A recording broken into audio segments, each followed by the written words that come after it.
નમસ્કાર, આપ જોઈ રહ્યા છો સ્પાર્ક ટુડે ન્યૂઝ। નવસારી શહેરના વિઠ્ઠલચાલ વિસ્તારમાં મૂળભૂત સુવિધાઓના અભાવે લોકો પરેશાન છે। પાણી અને ડ્રેનેજ લાઇનની સમસ્યા વર્ષોથી યથાવત છે। રજૂઆત કરવા ગયેલા રહેવાસીઓ સાથે મહાનગરપાલિકામાં ઉદ્ધતાઈભર્યું વર્તન થવાનો આક્ષેપ થતા નારાજગી ફેલાઈ છે। વિઠ્ઠલચાલમાં રહેતા 150થી વધુ લોકો છેલ્લા લાંબા સમયથી પાણી અને ડ્રેનેજની ગંભીર સમસ્યાનો સામનો કરી રહ્યા છે।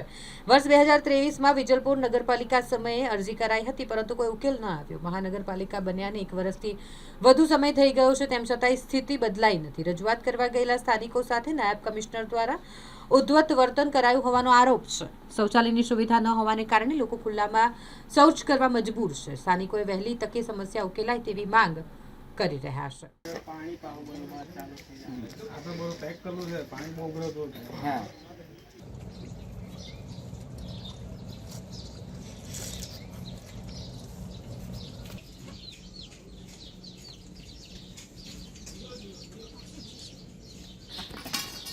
ચોમાસું પાણી નીકળવાની જગ્યા નહીં મળે, બધી ડ્રેનેજમાં પાણી પેલી ત્યાં છે ને આશીષમાં મતલબ એ ખોલીને જોવાની હતી કે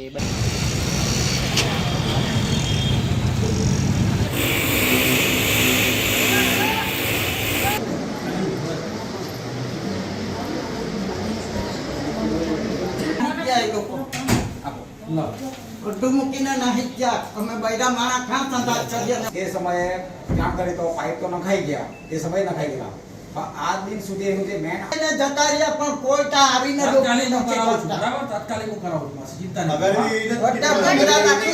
નવસારી મહાનગરપાલિકા બન્યા બાદ નવસારી શહેર એટલે ગાયકવાડી શહેર કહેવાય, પરંતુ પ્રશ્ન એ ઊભો થાય છે કે ગાયકવાડી સમયથી જે ડ્રેનેજની લાઈનો હોય, વરસાદી લાઈનો હોય કે પાણીની લાઈનો હોય તે નાખવામાં આવે છે અને હજુ પણ એ જ લાઈનો ચાલી રહી છે। ત્યારે આજે શ્રદ્ધા હોસ્પિટલ ખાતે જે રહેતા રહીશો છે તે લોકો મહાનગરપાલિકા ખાતે આવ્યા છે અને રજૂઆત કરી છે, પરંતુ પ્રશ્ન એ ઊભો થાય છે કે જે કમિશનર છે, નાયબ કમિશનર છે, તેમના દ્વારા ઉદ્ધતાઈભર્યું વર્તન કરવામાં આવ્યું હતું। તે સ્પષ્ટ કેમેરામાં કેદ થયું છે। ત્યારે સીધા જ એમની સાથે આપણે વાત કરીશું, કયા કયા મુદ્દે એ લોકો આવ્યા છે, તમે કયા કયા મુદ્દે આવ્યા છો રજૂઆત કરવા અને શું કહેશો?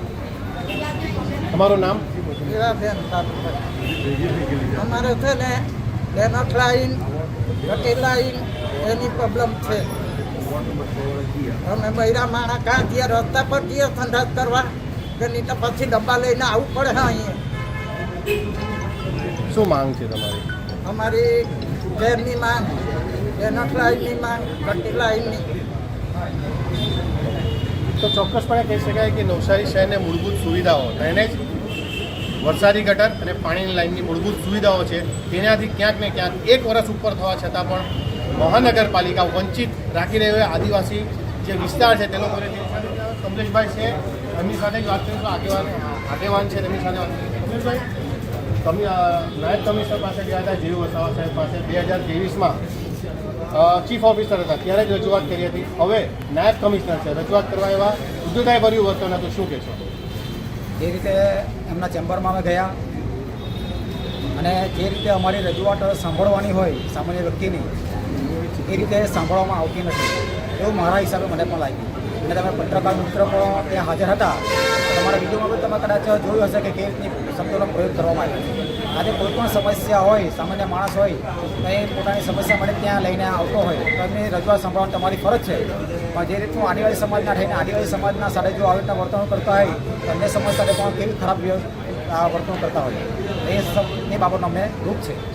અને અમારી એક જ માંગણી છે કે ભાઈ આ લોકોની જે સમસ્યા છે, જે 3 વર્ષથી આ લોકો પીડાતા છે અને ખુલ્લામાં જતા છે, તેમનો તાત્કાલિક ધોરણે નિકાલ કરવામાં આવે અને એ ટાઈપનું અમને પણ એવું છે કે આવતીકાલે કામ શરૂ થઈ જશે એવી બાંહેધરી આપેલી છે। તો ચોક્કસપણે કહી શકાય કે હર ઘર શૌચાલય એવું નરેન્દ્ર મોદી કહે છે, પરંતુ અહીંયા તો શૌચાલય જ નથી, બહાર જવું પડે છે। કમર સુધીના પાણીમાં લોકોએ હાલાકી વેઠવી પડે છે। જે શ્રદ્ધા હોસ્પિટલ પાસે જે રહીશો છે તે લોકો દ્વારા અહીંયા આવી અને રજૂઆત કરી છે, પરંતુ નવસારી મહાનગરપાલિકાના નાયબ કમિશનર જયુ વસાવા દ્વારા ઉદ્ધતાઈભર્યું વર્તન સામે આવ્યું છે અને તે પણ કેમેરામાં કેદ થયું છે।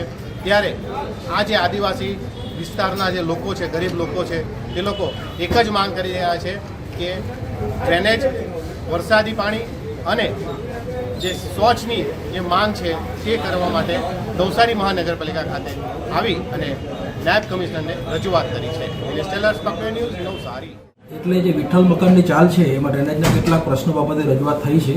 એ બાબતે ડ્રેનેજ શાખાના જે અધિકારીઓ છે એમને સૂચનાઓ આપીને તાત્કાલિક આ કામગીરી થાય એ દિશામાં પ્રયત્નો કરવામાં આવી રહ્યા છે અને આવનારા સમયની અંદર વધારે ટીમો મૂકીને અને આ જે નાગરિકોના જે ખાસ કરીને પ્રશ્નો છે પીવાના પાણીના લગતા પ્રશ્નો છે કેટલાક અને કેટલાક ડ્રેનેજના પાણી ઉભરાવાના જે પ્રશ્નો છે એ તમામ પ્રશ્નો બાબતે અલગથી ટીમોની વ્યવસ્થા કરીને અને આનું તાત્કાલિક સોલ્યુશન કરવા માટે અધિકારીઓને સૂચના આપી દેવામાં આવી છે અને રેગ્યુલર એનું મોનિટરિંગ કરીને આવનારા સમયમાં ઝડપથી આ તમામ સમસ્યાઓ જે છે એનું સમાધાન થાય, સોલ્યુશન આવે એ દિશામાં કાર્યવાહી હાથ ધરવામાં આવશે.